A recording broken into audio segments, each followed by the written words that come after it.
बिस्मिल्लाहिर्रहमानिर्रहीम। अस्सलाम वालेकुम। मैं हूं असद और आप देख रहे हैं असद इलेक्ट्रिकल। आज हम बात करने जा रहे हैं एवीआर की। एवीआर यानी कि ऑटोमेटिक वोल्टेज रेगुलेटर।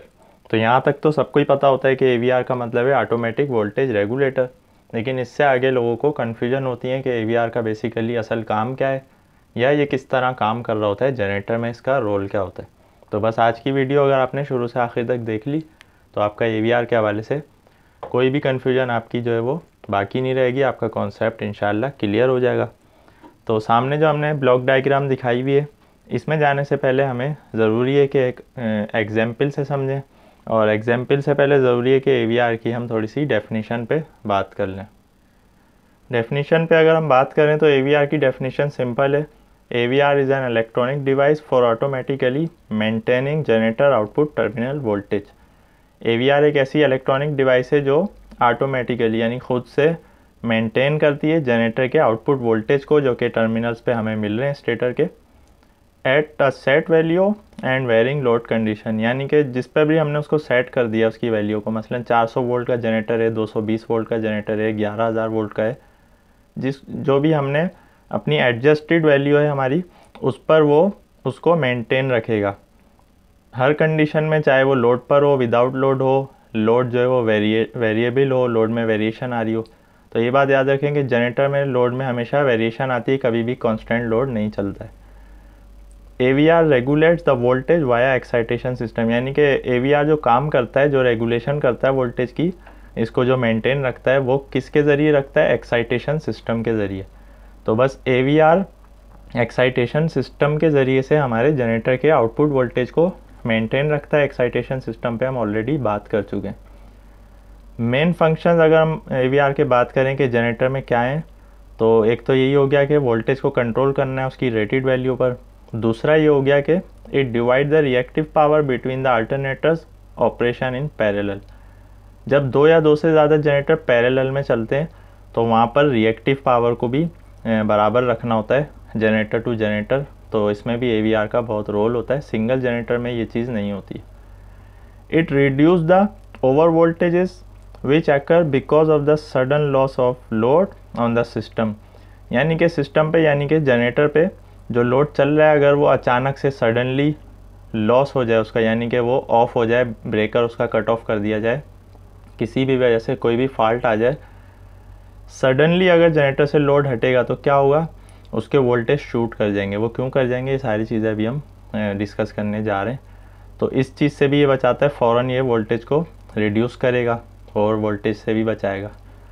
तो it have ability to respond faster quick.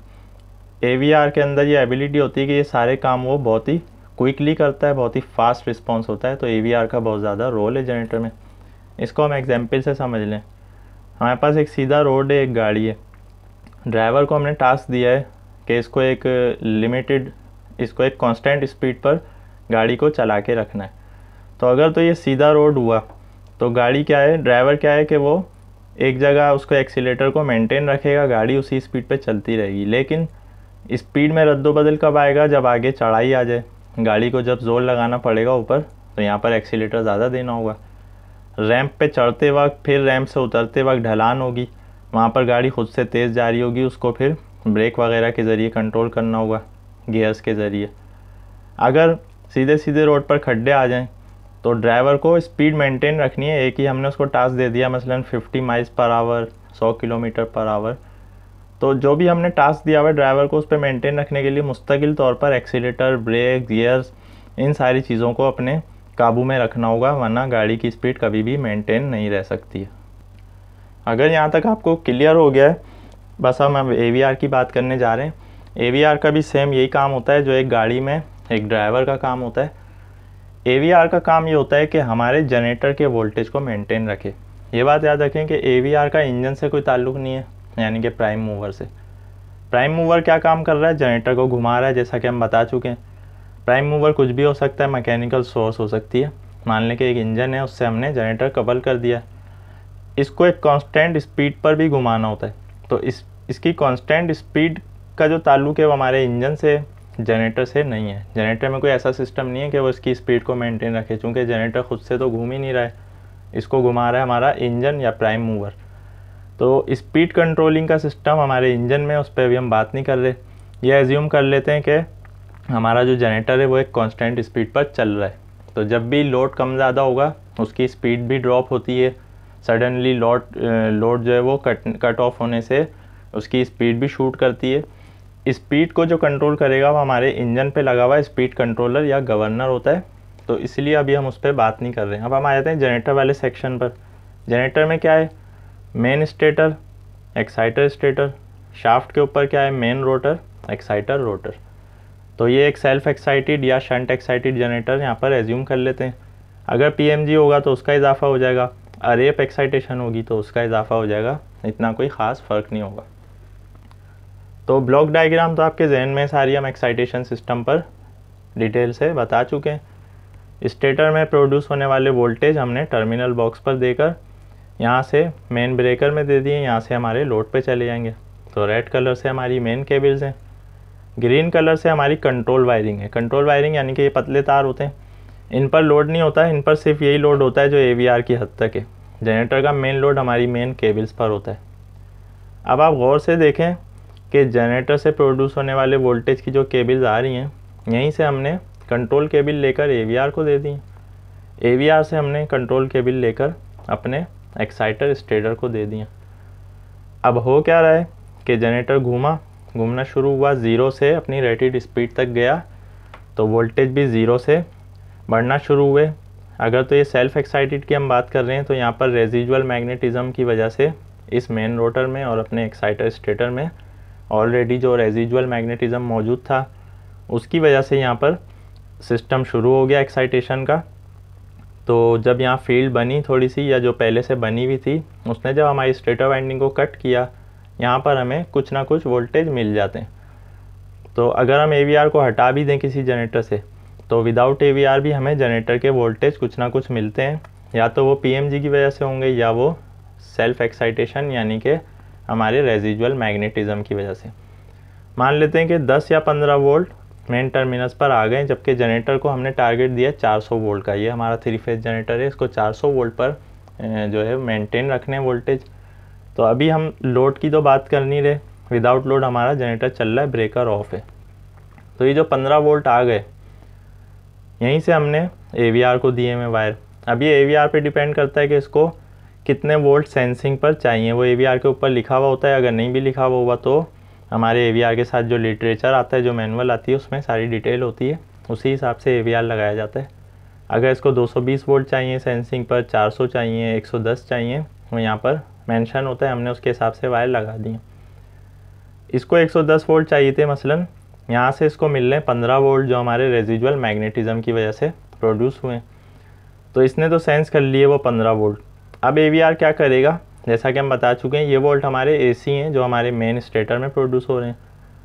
एक तो ये DC में कन्वर्ट करेगा, फिर ये देखेगा कि 15 वोल्ट जो मुझे मिल रहे हैं, यहाँ पर मुझे 110 वोल्ट मिलने चाहिए थे, तो मुझे एक्साइटेशन पर कितनी आउटपुट देनी है।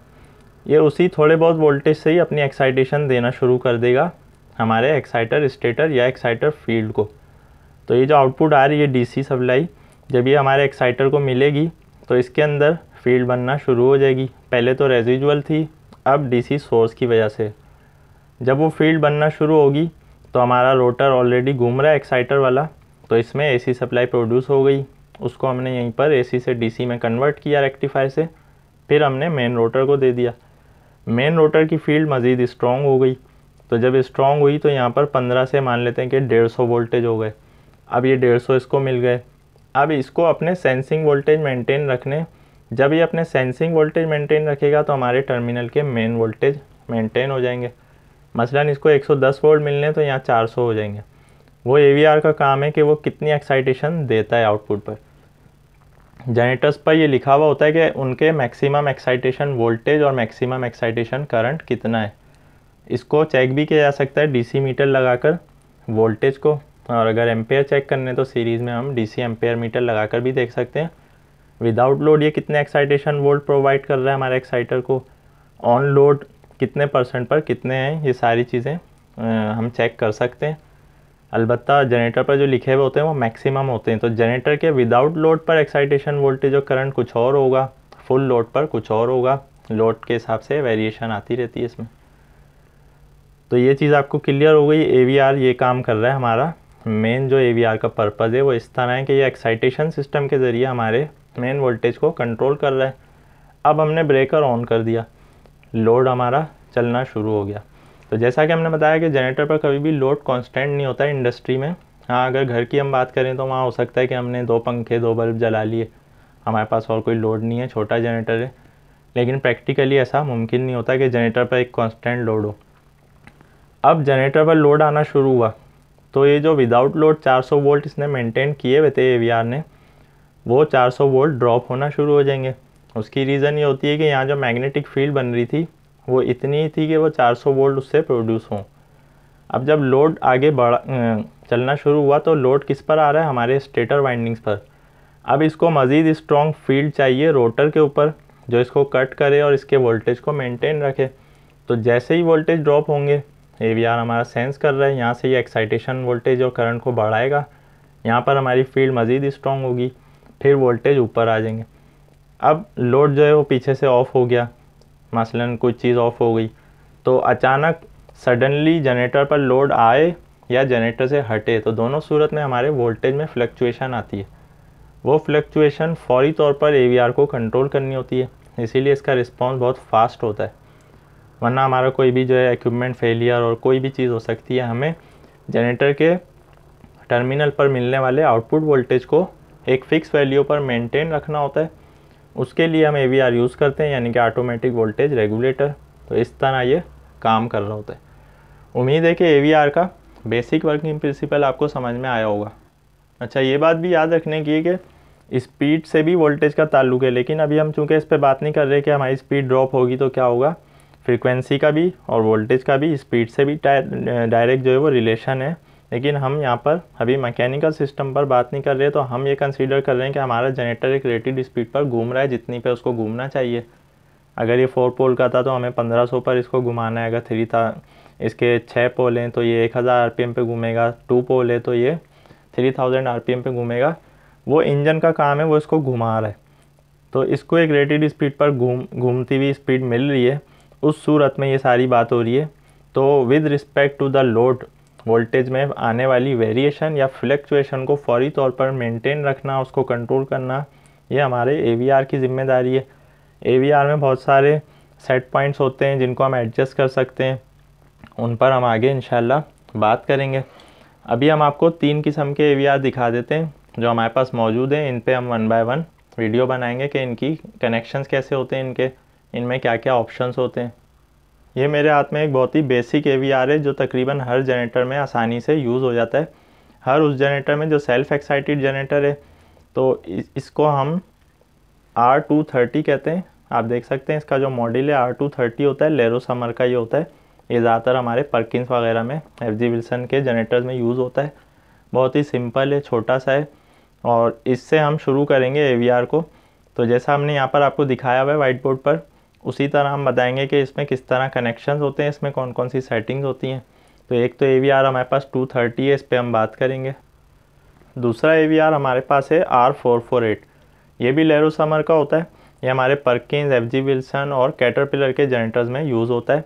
अलबत्ता कैटरपिलर ने अब इसकी जगह VR6 को रिप्लेस कर दिया है। तो ये पहले यूज़ होता था, लेकिन ये अक्सर जनरेटर्स में आपको नज़र आएगा। तो ये बहुत ही कॉमन AVR है R448। इसी तरह R438 होता है, इसी टाइप के होते हैं वो। तो अगर आपको ये सारे कनेक्शन इसके समझ में आ गए तो आपको AVR के हवाले से कोई कन्फ्यूजन नहीं होगी। ये जितने इसके टर्मिनल्स हैं, यहाँ पर ये जंपर्स क्यों लगे हुए हैं, इनमें कौन कौन सी एडजस्टिंग पॉइंट्स हैं, क्या क्या हम इसमें कर सकते हैं, ये क्या क्या लिखा हुआ है, इस पर हम अलग से वीडियो बनाएंगे। ये R448 है। तीसरा AVR है हमारे पास कैटरपिलर का VR6। ये VR6 की सारी डिस्क्रिप्शन है। ये हमारे कैटरपिलर जनरेटर्स में कॉमनली यूज़ होने वाला AVR है। इसके जितने टर्मिनल्स हैं, इनमें कौन कौन से जंपर्स लगते हैं, क्या क्या काम होता है, कौन कौन सी इसकी इनपुट आउटपुट होती हैं, कौन कौन सी इसमें एडजस्टमेंट्स होती हैं। तो ये कॉमन AVR है जो हमारे कैटरपिलर के जनरेटर्स में यूज़ होता है। VR6, VR3, VR4 ये भी कैटरपिलर के जनरेटर्स में यूज़ होते हैं, लेकिन VR6 जो है वो बहुत ही कॉमन यूज़ होने वाला है। ज़्यादातर बड़े जनरेटर्स में कैटरपिलर के ये यूज़ होता है। छोटे जनरेटर्स में जो हमने आपको दिखाए R230, R250, R438, 448, 449 ये सारे सिमिलर होते हैं। इसके अलावा कमिंस में या दूसरे जनरेटर्स में जो AVR यूज़ होते हैं वो भी AVR कोई भी हो, उसका बेसिक काम यही है। उसके कनेक्शन में, उसकी डायग्राम में, उसकी एडजस्टिंग में जो है वो चेंजिंग हो सकती है। तो हमने जो 3 AVR आपको दिखाए हैं, हम इन तीनों पर अब अलग से एक एक वीडियो बनाएंगे। और इसके अलावा अगर आपको कोई AVR के हवाले से स्पेसिफ़िक किसी AVR के हवाले से पूछना हो तो आप उसका मॉडल वगैरह हमें बताएंगे, ताकि उसको सर्च करके हम उस पर भी आपकी गाइडेंस के लिए वीडियो बना दें। तो आज के लिए AVR की पहली वीडियो में हमारे पास इन्फॉर्मेशन थी वो हमने शेयर कर दिया। आज के लिए इतना ही काफ़ी है। इंशाल्लाह नेक्स्ट वीडियो में नए टॉपिक के साथ नई वीडियो लेकर आएंगे। जब तक के लिए इजाज़त दीजिए। अल्लाह हाफिज़।